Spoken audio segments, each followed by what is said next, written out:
Okay, so we're on our second part 2 video here of our bouncing ball, and in this video we're going to kind of use squashing and stretching to make the ball look a little more natural. When a ball bounces and it hits the ground, it kind of squashes a little bit, and then when it goes back up, it kind of elongates or stretches as it moves back up. We want to give that effect to our ball.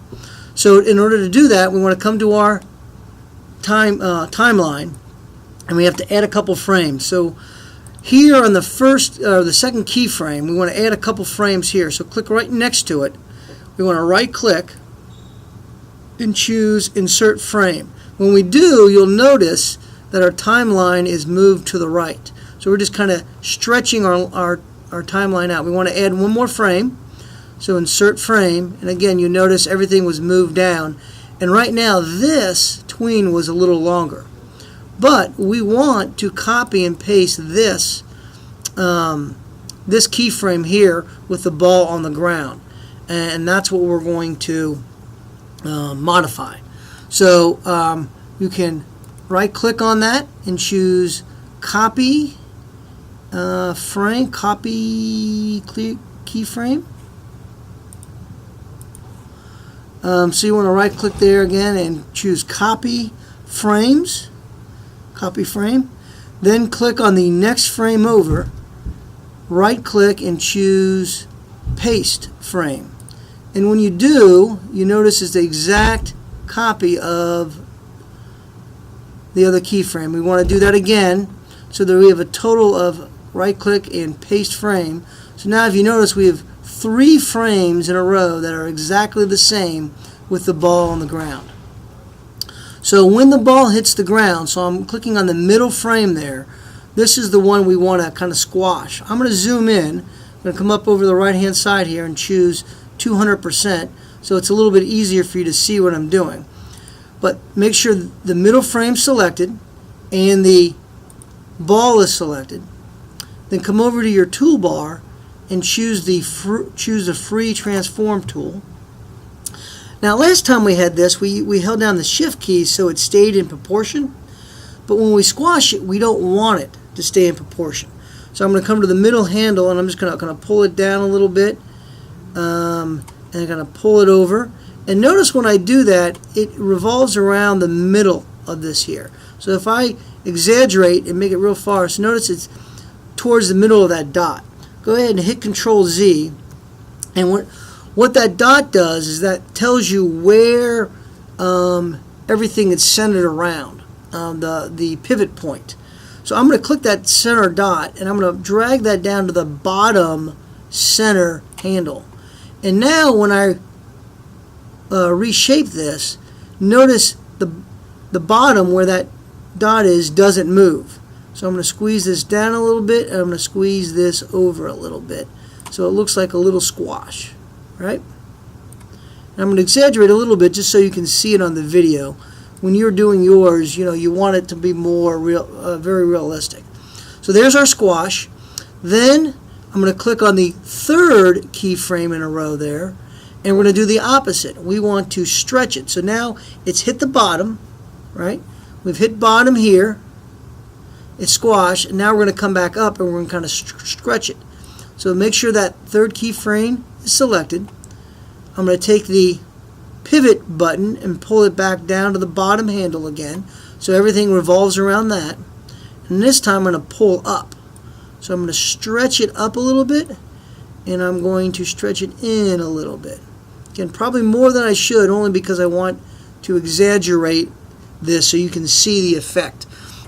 As you pull your playhead, you can see how it looks like now the ball is bouncing, right?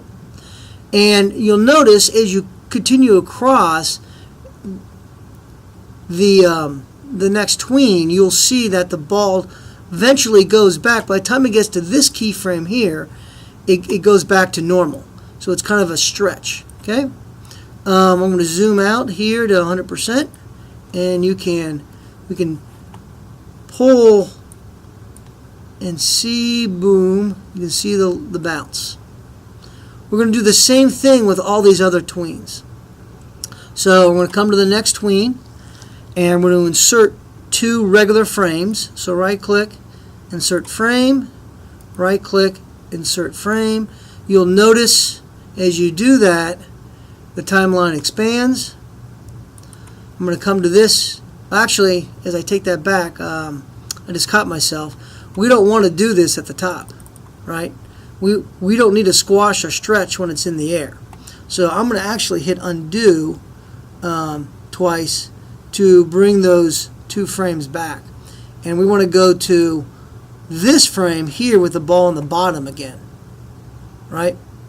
So hit undo, come to the next keyframe with the ball on the bottom, and that's where we want to do our squashing and stretching. So here we're going to add 2 more frames. Right click, insert frame. Another way to insert frame is hit the F5 key. If you hit F5, it inserts a frame. We want to copy that keyframe that's on the bottom. So right click, choose copy frame, and then in the next 2 frames go ahead and right click and choose paste frame.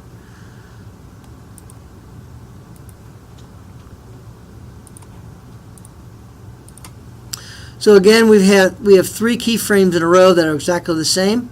We're going to do the same thing as we did last time. Click the middle, or select the middle keyframe. Make sure the free transform tool is selected. I'm going to zoom in again so you can see what I'm doing. Again, we're going to pull the pivot point down to the bottom so everything revolves around the bottom, and we're going to squash. So pull it in and then stretch it out. The ball's bouncing off the ground. Then on the 3rd keyframe, just like we did before, we'll pull the pivot point down again, and we're going to stretch it because it's coming off the ground now. And pull it up, and then pull it in. Here we go. And if you pull your scrub head over, you should again see that bounce. Little bounce. Okay. I'm going to do these quickly. You can pause the video and do the rest on your own, or you can watch and stay with me as we go through. But I'll do it just so we're all on the same page. The next one, the ball's in the air, so we leave it. Then the next keyframe, the ball's back on the ground, and we've got to squash it again. So we have to add the 2 keyframes, just like we did before. Right next to the keyframe, we're going to right click and choose insert frame, or F5. Insert frame, insert frame, and then we're going to copy the keyframe again twice. So we're going to copy frame, paste it twice, right click paste, and then right click paste again. So again, we have 3 keyframes that are exactly the same. The middle one we squash, so make sure the middle keyframe is selected. Pull the pivot point down, squash it, stretch it out to the side. And then on the last keyframe, it's the opposite. Pull the pivot point down, and we're going to stretch it up.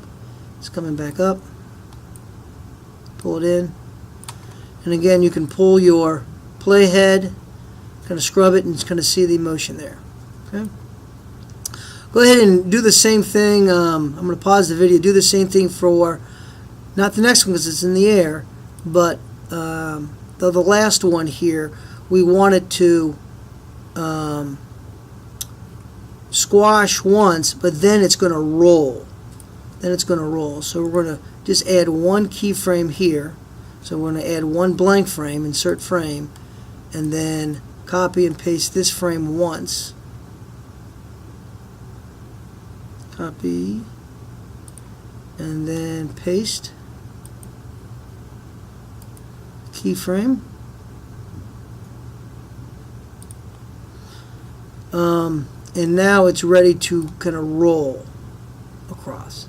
Alright, when you're done, hit Control Enter, and if you look close you can see it now kind of bouncing, squashing, and stretching, and it looks a little more like a realistic ball bouncing on the ground.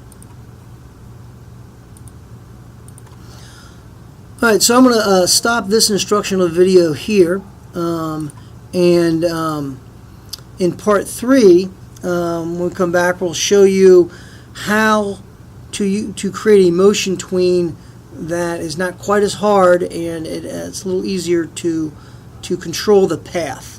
So we'll do that in the third one. All these different ways to bounce balls you never knew existed. So that's the end of this, and we'll see you here in a minute.